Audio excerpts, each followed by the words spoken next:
മലയിടതുരുത്തിലെ പ്രശ്നപരിഹാരം കുടിയൊഴിപ്പിക്കൽ ഭീഷണി നേരിട്ട കുടുംബങ്ങൾക്കും സർക്കാരിനും ഒരുപോലെ ആശ്വാസമാണ്. കൊച്ചിയിൽ നിന്ന് വിപിൻ സി വിജയനാണ് ചേരുന്നത്. വിപിൻ, ഈ കാലങ്ങൾ നീണ്ട പതിറ്റാണ്ടുകൾ നീണ്ട നിയമപ്രശ്നവും തർക്കവുമായിരുന്നു.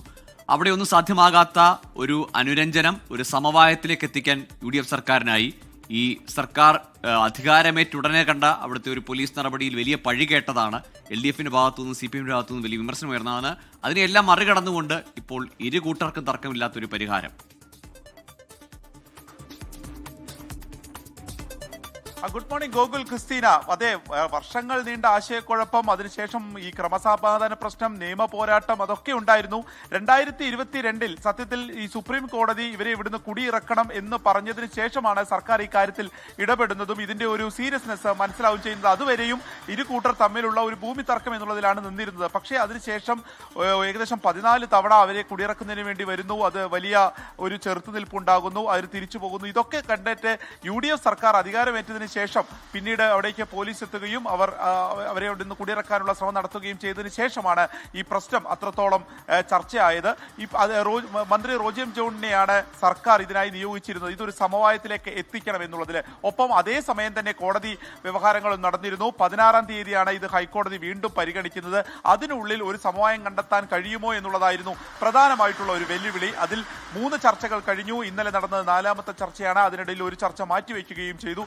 അങ്ങനെ മന്ത്രി റോജി എം ജോണിന്റെയും ഒപ്പം തന്നെ സ്ഥലത്തെ MLA ആയിട്ടുള്ള VP സജീന്ദ്രന്റെ നേതൃത്വത്തിലുള്ള ചർച്ചയ്ക്ക് വലിയൊരു വിജയം കണ്ടിരിക്കുന്നു. അത് സ്ഥലത്ത് നിന്നും അവർക്ക് കുടിയിറങ്ങേണ്ടി വരികയില്ല.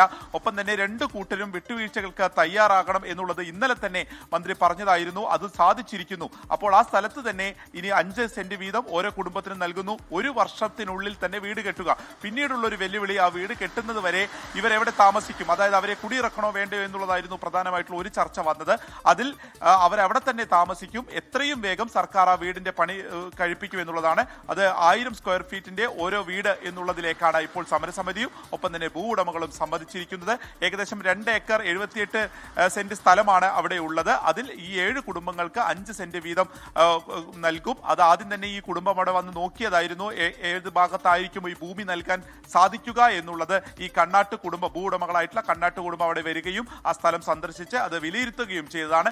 ഇനി എത്രയും വേഗം ഇത് കോടതിയെ അറിയിക്കുക, പുറത്തൊരു സമവായം ഉണ്ടായിരിക്കുന്നു എന്നുള്ളത് അറിയിക്കുക എന്നുള്ളതാണ്. അത് തിങ്കളാഴ്ച തന്നെ അറിയിക്കും. അങ്ങനെ 16-ാം തീയതിക്കുള്ളിൽ ഈ പ്രശ്നം പരിഹരിക്കുക എന്നുള്ളത് UDF സർക്കാർ അധികാരമേറ്റതിന് ശേഷമുള്ള ആദ്യം ഉണ്ടായിട്ടുള്ള ഒരു പ്രധാനപ്പെട്ട വെല്ലുവിളി, അത് പരിഹരിക്കാൻ സാധിച്ചിരിക്കുന്നു എന്നുള്ളത് സർക്കാരിനെ സംബന്ധിച്ച നേട്ടമാണ്. ഒപ്പം തന്നെ CPM പ്രതിപക്ഷത്ത് വന്നതിന് ശേഷം ഏറ്റെടുത്ത ആദ്യത്തെ സമരം കൂടിയാണ് മലയിടം തുരുത്തിലേത്.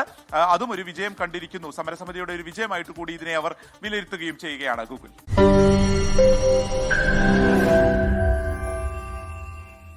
ലോകത്തെവിടെയായാലും ഏത് സമയത്തും 24 വാർത്തകളും ഓഗ്മെന്റഡ് റിയാലിറ്റി പാക്കേജുകളും എക്സ്പ്ലെയിനറുകളും വിശദമായി കാണാൻ ഞങ്ങളുടെ YouTube ചാനൽ നിങ്ങൾക്ക് സബ്സ്ക്രൈബ് ചെയ്യാം.